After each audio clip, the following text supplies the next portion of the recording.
¿Qué tal? Muy buen día tengan todos ustedes.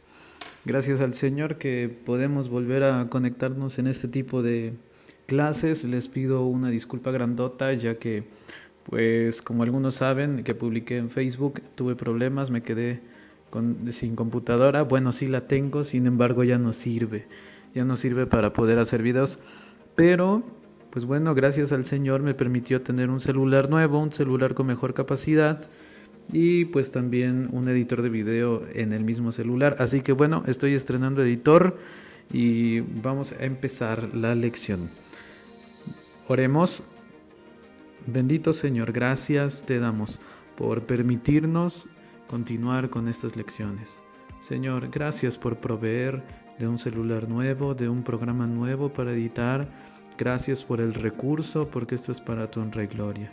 Dirige, Señor, esta lección y dirige las siguientes semanas, las siguientes lecciones, y que cada uno de los que escuchen este video puedan ser edificados, puedan ser llenados en su alma y puedan darte la honra y la gloria a ti.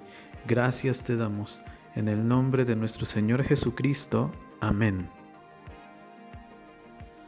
Muchas personas nos han dicho que nos quieren, que nos aman, que somos especiales para ellos. Pero ahora quiero hacerte una pregunta. ¿Estás seguro o estás segura que quien dice que te ama de verdad? Vamos a hacer un ejemplo. Tu mamita, tu mamá, ¿te ama? ¿Sí? Ok. ¿Cómo lo sabes? ¿Qué me contestas para comprobarme que tu mamá o tu papá o tu abuelo o tu abuela te ama? Tal vez me puedes decir, porque me lo dice todos los días, porque me cuida, porque me da de comer, porque me compra ropa, porque me abraza, porque me compra lo que quiero. Pero tal vez, o incluso tal vez dices, porque me regaña, porque me corrige, porque quiere lo mejor para mí. ¿Verdad que sí? Bueno, la siguiente pregunta es, ¿tus amigos te aman? Bueno, cuando estábamos en la escuela, teníamos compañeros que cada vez que alguien se caía, ¿qué pasaba? ¿Verdad que sí? Se comenzaban a burlar. ¿Alguna vez te pasó algo así? Que tú te caíste y el que supuestamente se llevaba contigo, al que le compartías la torta, al que le dabas de tu agua o no sé, con quien salías todos los días al recreo, se burló de ti. ¿Qué pasaba? Bueno, al reflexionar un poco sobre el tema, pensándolo bien, nuestros amigos muchas veces no son lo que dicen ser. Y nuestra mamá, si ya sabíamos que nos ama, ahora estamos seguros de que nos ama, ¿verdad? A eso, ¿sabes cómo se le llama? Se le llama confirmación. Pablo se había convertido. Pablo había cambiado. Ahora ya era un hijo de Dios. Pero no todos lo sabían ni lo creían. Hechos capítulo 9 y versículo 20 dice que Pablo enseguida predicaba a Cristo en las sinagogas, es decir, en donde se reunían los judíos para leer las escrituras, diciendo que este era el Hijo de Dios. Y todos los que le oían estaban atónitos y decían, ¿no es este el que asolaba en Jerusalén a los que invocaban este nombre? Y a esto vino acá, para llevarlos presos ante los principales sacerdotes. Es decir, no le creían a Pablo que ya era hijo de Dios. Dice el versículo 22, pero Saulo mucho más se esforzaba y confundía a los judíos que moraban en Damasco, demostrando que Jesús era el Cristo. La gente comenzaba a ver que Pablo había cambiado, ya no era el mismo, ya no perseguía a la iglesia, ya no hablaba con odio hacia los cristianos, es más, él mismo era un cristiano. Pablo ahora tenía que demostrar a los que no le creían que verdaderamente era hijo de Dios. En otro punto, hablando ahora de Dios, podemos ver en las Escrituras que Dios amó a Pablo y Dios le demostró a Pablo que efectivamente Él lo ama. Por ejemplo, en el capítulo 9 de Hechos, versículo 23 dice que pasados muchos días, los judíos resolvieron en consejo matarle, es decir, se pusieron de acuerdo para que mataran a Pablo. Pero sus acechanzas llegaron a conocimiento de Saulo, es decir, Pablo, y ellos guardaban las puertas de día y de noche para matarle. Entonces los discípulos, tomándole de noche, le bajaron por el muro, descolgándole en una canasta. Entonces nos damos cuenta que Dios cuidaba a Pablo, que el Señor no iba a dejar que un siervo de Dios realmente convertido pereciera, fuera golpeado, fuera muerto por mano de los malos. En este caso vemos allí a Satanás moviendo el corazón de esas personas y la mente de esas personas para que Pablo no siguiera predicando a Jesucristo. Pero ahí vemos a Dios tocando el corazón de sus hijos y poniéndoles en su intención no miedo, sino la intención de cuidar a Pablo y bajarlo por el muro en una canasta. Qué hermoso el poder ver que Dios cuida a sus hijos. Ahora, Dios cuida de nosotros, Dios cuida de ti, Dios te va a cuidar siempre y cuando obviamente seas su hijo. Aún así, Él quiere, si estás hasta ahora en ese lugar donde estás, de pie, y escuchando su palabra, Dios quiere que seas su hija, que seas su hijo. Si no lo eres, te invito a seguir a Jesús.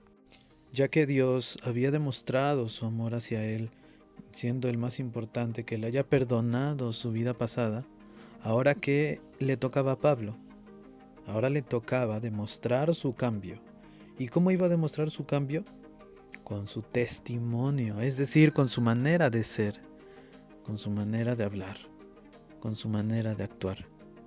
Es decir, tenía que confirmar a todos lo que Dios había hecho en él. Y eso también nos toca a nosotros. Ahora Pablo tenía una comisión, es decir, una labor especial, una comisión. Y su comisión era dar a conocer a todos que Jesús santifica a los pecadores, que limpia a los sucios de corazón, que Él perdona todos los pecados y que cambia hasta el más malo, siempre y cuando esa persona quiera cambiar. Ese es el mensaje que tú y yo ahora conocemos. Ese es el mensaje que Pablo empezó a predicar a todo lugar en donde él estaba. Dice la Biblia en Hechos capítulo 11, versículo 25, después fue Bernabé a Tarso para buscar a Saulo, y hallándole, le trajo a Antioquía, y se congregaron allí todo un año con la iglesia, y enseñaron a mucha gente, y a los discípulos se les llamó cristianos por primera vez en Antioquía. En aquellos días unos profetas descendieron de Jerusalén a Antioquía, y levantándose uno de ellos llamado Agabo, daba a entender por el Espíritu que vendría una gran hambre en toda la tierra habitada, la cual sucedió en tiempo de Claudio. Entonces los discípulos, cada uno conforme a lo que tenía, determinaron enviar socorro a los hermanos que habitaban en Judea, lo cual en efecto hicieron, enviándolo a los ancianos por mano de Bernabé y de Saulo. ¿Se dan cuenta que lo que Pablo predicaba, los discípulos lo aprendían, y el amor de Dios que Dios ponía en sus corazones, eso los movía a apoyar a los que más necesitaban? Lo que aprendían, eso practicaban. Y lo que Pablo aprendió, eso practicó y también lo enseñó. Dios nos ha comisionado como sus representantes, y para que hagamos bien su trabajo, Él nos ha dado su Santo Espíritu. Cuando nos convertimos al Señor, es decir, y no me lo van a negar los que me están escuchando, ya son hijos de Dios. Cuando confesamos nuestros pecados y recibimos a Jesús como nuestro Salvador, de inmediato su Santo Espíritu nos llenó. El Espíritu Santo nos dirige y aconseja. Cuando vamos a hacer algo que no debemos hacer, sentimos algo en nuestro interior que es casi como si fuera una voz que nos dijera: no lo hagas, eso es malo. No nos sentimos seguros de hacerlo porque sabemos que hay algo malo allí. El Espíritu del Señor nos dirige. También ha puesto en nuestra vida a personas como tú y como yo que somos hijos de Dios. Personas como tal vez un miembro de tu familia, tal vez un amigo que conozcas que es salvo. O tú, tal vez tú eres ya salvo, ¿sí? Pues entonces otros cristianos como tú, que son nuestros hermanos, que nos pueden apoyar en oración. Es muy importante el poder orar, el que personas nos apoyen en oración para que nosotros seamos fortalecidos en el Señor. El Señor escucha las oraciones de sus hijos y Él manda su ayuda para todo lo que vayamos a hacer. Y si es servicio hacia Él, con mucho más razón. También nos ha dado su palabra, la Biblia. Todo lo que decimos, todo lo que hacemos, todo lo que creemos está en la Biblia. Es el fundamento de lo que hacemos y decimos. Pero ¿saben qué? Hay un requisito. El requisito está en 2 de Timoteo capítulo 2 versículo 21 que dice: así que, si alguno se limpia de estas cosas, será instrumento para honra, santificado, útil al Señor y dispuesto para toda buena obra. Es decir, aléjate de todas las cosas que puedan dañarte, ensuciarte, que puedan hacerte mal, que puedan hacerte una persona no limpia, una persona pecadora. ¿Sí? Igual no te avergüences de decirle a tus compañeros, de decirle a tu familia que eres hijo, que eres hija de Dios. No te avergüences de decir que eres cristiano o cristiana. ¿Alguna vez te has propuesto ya no rezongar, no desobedecer, hacer todas tus tareas? Yo también.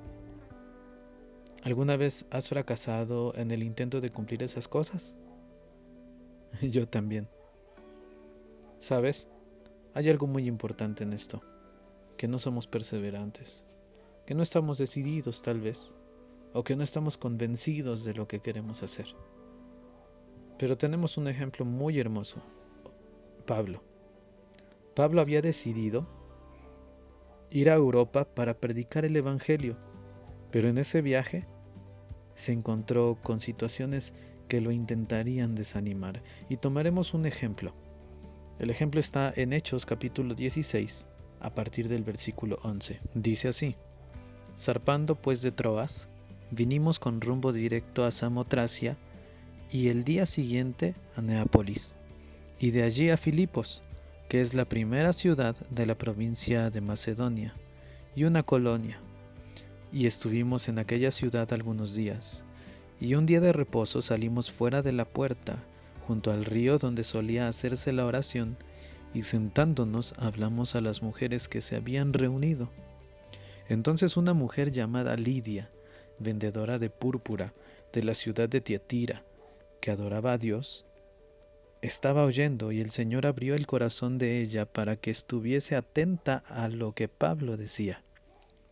Y cuando fue bautizada, y su familia nos rogó diciendo: si habéis juzgado que yo sea fiel al Señor, entrad en mi casa y posad.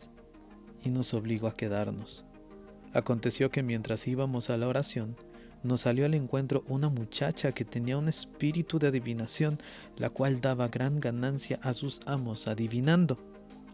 Esta, siguiendo a Pablo y a nosotros, daba voces diciendo: estos hombres son siervos del Dios Altísimo, quienes os anuncian el camino de salvación.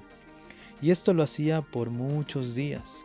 Mas desagradando a Pablo, éste se volvió y dijo al espíritu: te mando en el nombre de Jesucristo que salgas de ella. Y salió en aquella misma hora.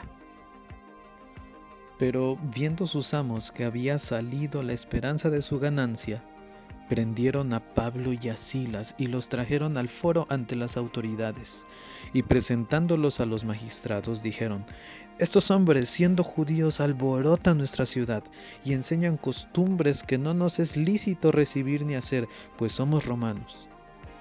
Y se agolpó el pueblo contra ellos, y los magistrados, rasgándoles las ropas, ordenaron azotarles con varas.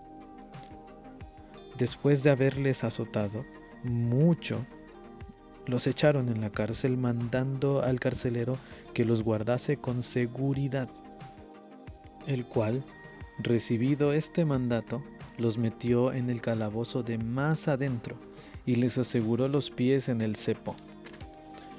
Pero a medianoche, orando, Pablo y Silas cantaban himnos a Dios, y los presos los oían.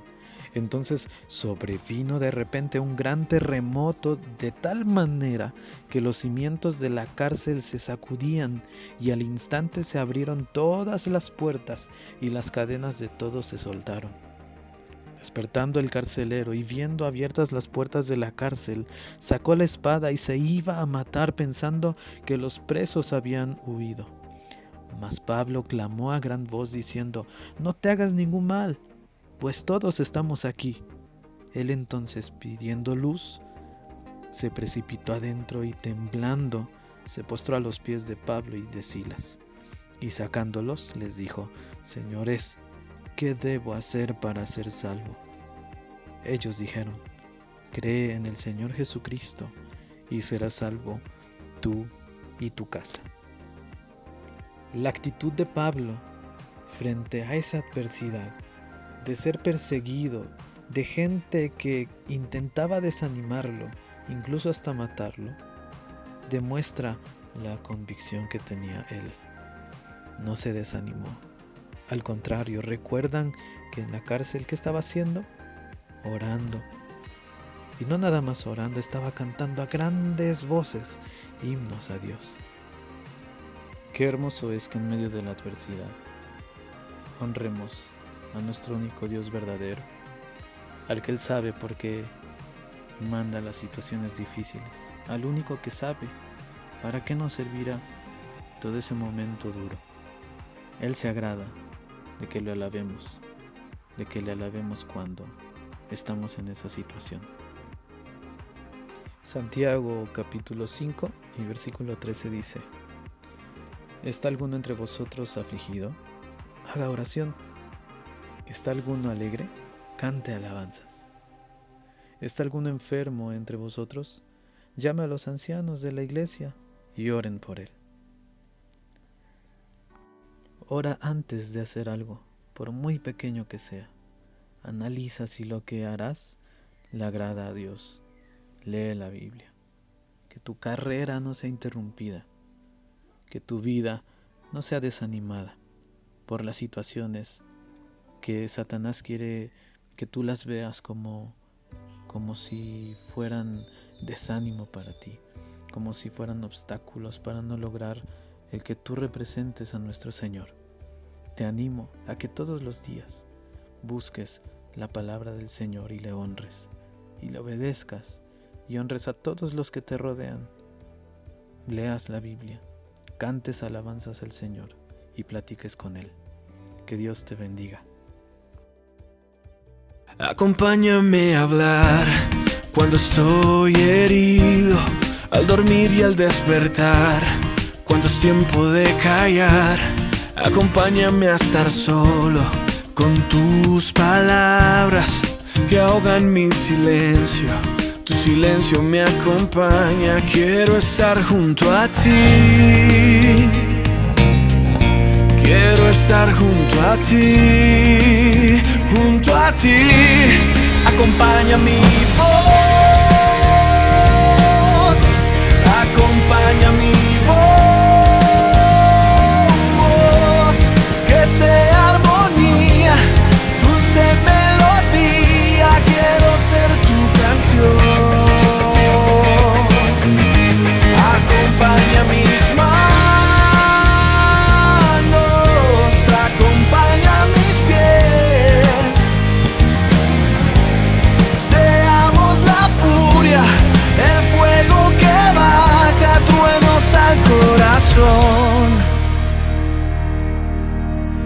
Acompáñame a estar quieto en el asiento de mi auto, cuando siento que no puedo, cuando no puedo parar. Ven y quédate en mi cuarto, que deseo tus abrazos.